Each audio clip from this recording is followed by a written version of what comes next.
J'ai rencontré Sophie, ça a été un coup de cœur quand je suis arrivée. Je pense que le coup de cœur a été réciproque. Et Sophie et Christian m'ont fait confiance et mes tâches ont évolué au fur et à mesure. Ça fait plus d'1 an et demi que je travaille avec Sophie et Sandrine et Marie. J'en suis à ma 5e croisière, la première en 2023 pour découvrir le produit et de quoi on parlait. Et sur l'année 2024, nous avons organisé 4 croisières. J'ai pu commencer avec celle du Nil. Et ensuite, nous avons été au Spitzberg et le Danube au mois de septembre.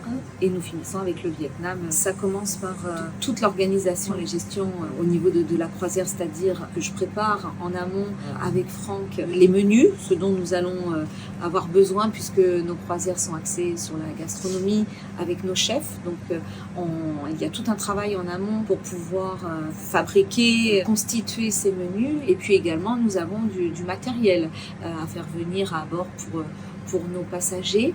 Par exemple, une croisière comme celle-ci, c'est 1 an et demi de préparation. De là, on commence à communiquer sur ces croisières, donc sur notre site. Donc il y a également tout un travail à faire autour de la communication, de nos brochures à mettre en place. Et puis ensuite, on arrive rapidement à la partie logistique, l'acheminement des produits, les vols, tout ce que l'on va imprimer autour de cette croisière. Nous sommes une petite équipe.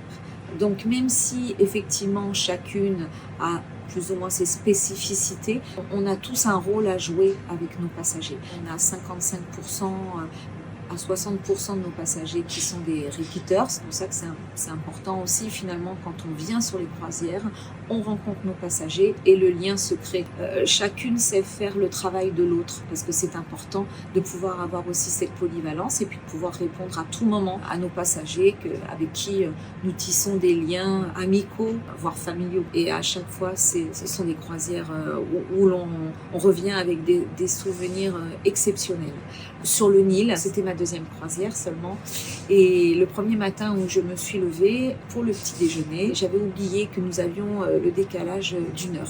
Lorsque je suis arrivée sur le pont, j'ai vu un paysage extraordinaire et j'ai eu le souffle coupé. J'avais l'impression d'être dans un film et en plus je vivais ce moment seule. Et je crois que ça, c'est un souvenir qui restera gravé à jamais dans ma mémoire. Alors la grande force des voyages de Sophie, c'est de réunir évidemment nos passagers, c'est de nous réunir aussi. Nos passagers, évidemment, sont ravis de faire les croisières dans des pays incroyables, mais ils sont aussi ravis de nous retrouver. Lorsqu'on raconte les voyages de Sophie, on parle avec le cœur.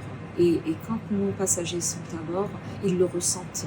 Et obligatoirement, ils vivent des moments avec nous extraordinaires. Et ils nous le disent. Notre satisfaction aussi, c'est que certains passagers arrivent, sont seuls, repartent aussi avec des amis et reviennent avec nos passagers, et ça devient un groupe d'amis. En conclusion, vivement la prochaine croisière avec nos passagers. Sophie est une sacrée femme pour faire ce qu'elle fait, puisque au quotidien, c'est un travail de tous les jours. La phrase de Sophie, c'est « Les filles, ne lâchez rien ».